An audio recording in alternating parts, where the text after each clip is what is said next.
Hello बच्चों, I am अर्चना चौधरी। हम पढ़ रहे हैं लाइफ प्रोसेस। आज का लेक्चर है ट्रांसपोर्टेशन इन प्लांट्स। एनिमल में ट्रांसपोर्टेशन की ज़रूरत क्यों पड़ी?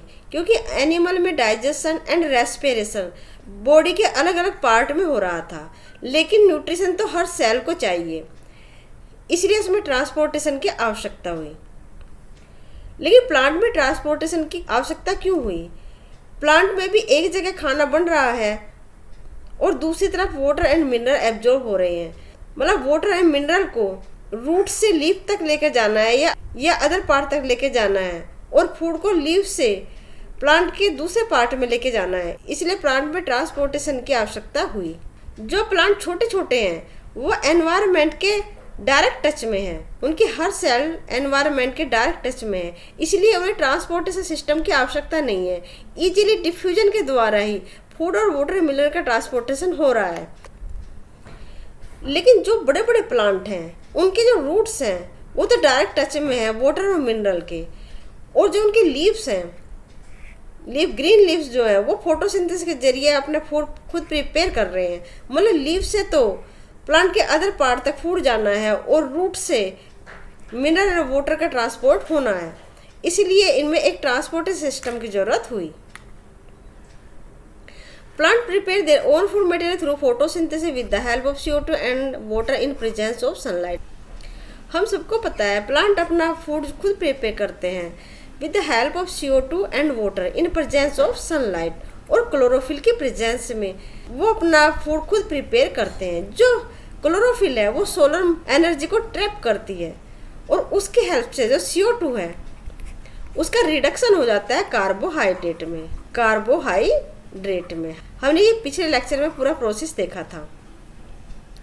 यानी जो लीव्स है उनमें फूड प्रिपेयर हो रहा है और प्लांट के अदर पार्ट में उसको ट्रांसपोर्ट कराना जरूरी होता है कि प्रिपेयर हो रहा है लीव्स में, वो काम कर रही है सोर्स का, और जिधर वो फूड जा रहा है दूसरे पार्ट में उसको कहते हैं सिंक। यानी एक ट्रांसपोर्ट सिस्टम की जरूरत है। वो प्लांट में ट्रांसपोर्ट का काम करता है फ्लोएम। फ्लोएम कई सारी सेल से मिलकर बना होता है, जैसे sieve tube, sieve companion cells, phloem parenchyma cell, phloem fibre, ये सब फ्लोएम के कंपोनेंट हैं। इन सब से मिलकर फ्लोएम बनता है। फ्लोएम का काम होता है फूड कंडक्शन में, फूड ट्रांसलोकेशन में। जो ग्लूकोज है सुक्रोज के रूप में ट्रांसलोकेट करता है। फूड मटेरियल के ट्रांसपोर्ट को बोलते हैं ट्रांसलोकेशन। वो सुक्रोज के रूप में ट्रांसलोकेट करता है, और इसका रिजर्व होता है स्टार्च के रूप में। Food transport from the leave to other part of the plant part through phloem. Food transport होता है सीव ट्यूब की हेल्प से। ये जो सीव ट्यूब है ये एक्चुअल में एक सेल के डिवाइड से एक तरफ सीव कंपेनियन सेल बनती है और दूसरी तरफ बनती है सीव ट्यूब, और ये होती है कंपेनियन सेल। जो कंपेनियन सेल है उसमें न्यूक्लियस मिलता है, जबकि सीव ट्यूब में न्यूक्लियस नहीं मिलता है। क्योंकि न्यूक्लियस के ही गाइडेंस पे सब काम करती है सेल, इसीलिए जो कंपेनियन सेल है ये हेल्प करती है सीव ट्यूब की for the conduction of food का प्रिपरेशन कहाँ होता है? लीव्स में, फोटोसिंथेसिस के जरिए। यानी कि लीव से इसको ट्रांसलोकेट करना होता है प्लांट के अदर पार्ट में, इसीलिए ये जो लीव है ये काम कर रही है सोर्स का, और जहाँ पे ये फूड ट्रांसलोकेट हो रहा है वो काम कर रहा है सिंक का। ठीक है, लेकिन ये सोर्स और सिंक भी बदलते रहते हैं। जैसे जब स्प्रिंग सीजन आता है, जो लीव्स है वो फॉल हो जाती है। इसका मतलब फोटोसिंथेसिस की जो प्रोसेस है वो स्लो डाउन हो जाती है। लेकिन जो फूड है वो कहाँ रिजर्व हो जाता है? उससे पहले रूट में रिजर्व हो जाता है, कुछ फ्रूट में रिजर्व हो जाता है। तो फिर ये काम करते हैं सोर्स का, क्योंकि लीव तो कम है ना, उसे फोटोसिंथेसिस इतना नहीं हो रहा है, और वो जाता है कहाँ पे? जब बर्ड्स होते हैं, ग्रोइंग बर्ड्स, वो वहाँ पे जाना शुरू हो जाता है क्योंकि उसको फूड की ज़रूरत है। इसलिए ये बर्ड अब काम कर रही हैं सिंक का। ओके, और जब वाटर एंड मिनरल है वो ट्रांसपोर्ट होता है जाइलम से। जाइलम मिलके बना होता है टेरेकिड एंड वेसल्स का। टेरेकिड और वेसल्स की हेल्प से जाइलम के थ्रू वाटर एंड मिनरल का ट्रांसपोर्ट होता है। क्योंकि जो प्लांट के जो रूट्स हैं वो सोयल के टच में हैं और सोयल के पास होते हैं बहुत मिनरल जैसे नाइट्रोजन है, फॉस्फोरस है, ये सब को एब्जॉर्ब होते हैं रूट फाइबर से और यहाँ से ट्रांसपोर्ट करना होता है प्लांट के अदर पार्ट में। तो वाटर एंड मिनरल का ट्रांसपोर्ट होता है जाइलम वेसल्स और जाइलम टेरिकिड्स की हेल्प से। If the transportation of food and water and mineral takes place for a short distance then it only done by diffusion. ये हमने देखा डिफ्यूजन के जरिए हो जाता है। Water and mineral transport from the soil to the other part of the plant through xylem. Transport of water, ये process बता रखी है कैसे कैसे। ड्यू टू आयन ग्रेडियंट की वजह से कैसे ट्रांसपोर्ट होता है वाटर का।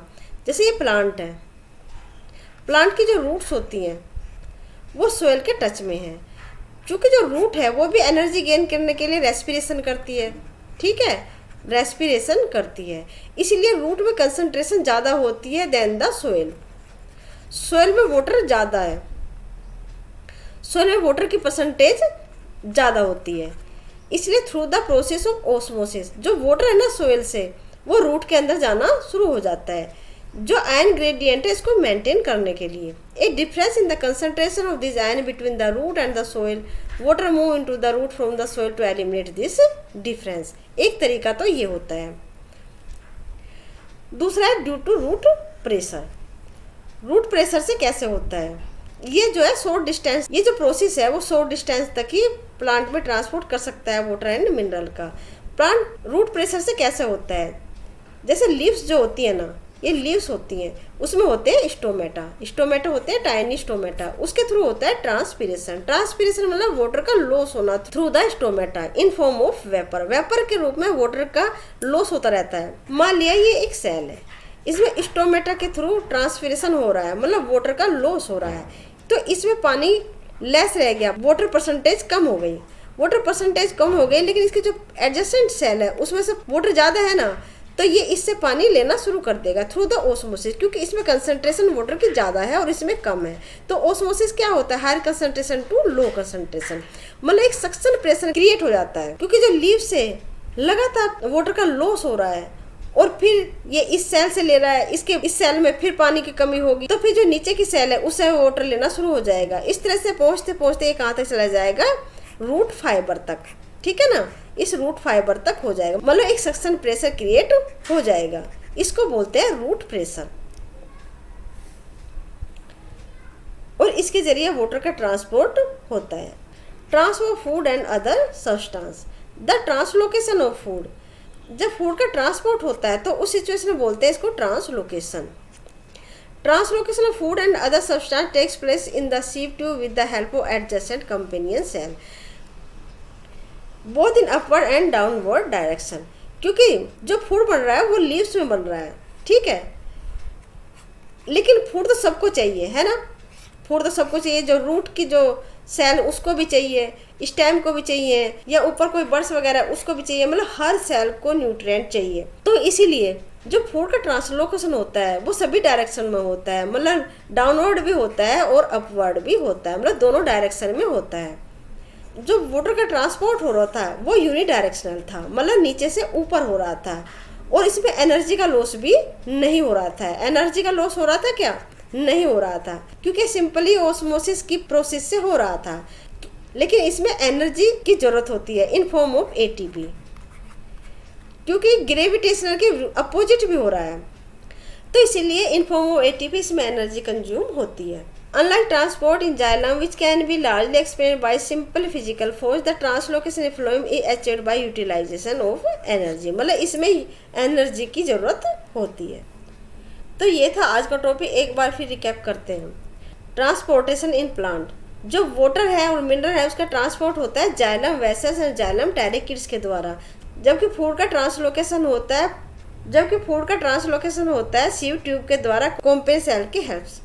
क्योंकि सीव ट्यूब में न्यूक्लियस एब्सेंट होता है, जबकि कॉम्पेनियन सेल में जो न्यूक्लियस होता है उसके गाइडेंस में सीव ट्यूब काम करती है। Transport of water due to ion gradient और due to root pressure create होता है ट्रांसपिरेशन की वजह से। जो ट्रांसपिरेशन होता है ना लीफ में थ्रू द स्टोमेटा, तो उसकी वजह से एक रूट प्रेशर क्रिएट हो जाता है। Transfer food and other substance, ये देखा हमने फ्लोएम के द्वारा होता है। फ्लोएम में सीव ट्यूब की हेल्प से होता है। कॉम्पेनियन सेल इसमें हेल्प करती है तथा यह अपवर्ड तथा डाउनवर्ड दोनों डायरेक्शन में होता है, जबकि वाटर का ट्रांसपोर्ट यूनिडायरेक्शनल होता है, मतलब नीचे से ऊपर की ओर। तो ये था आज का टॉपिक। आज का टॉपिक हम यही ख़त्म करते हैं। इससे पहले हम 9th क्लास की बायोलॉजी को पूरा कवर किया है। चैनल को सब्सक्राइब करें, शेयर एंड लाइक करें, इससे क्या हमें मोटिवेशन मिलता है। Thank you.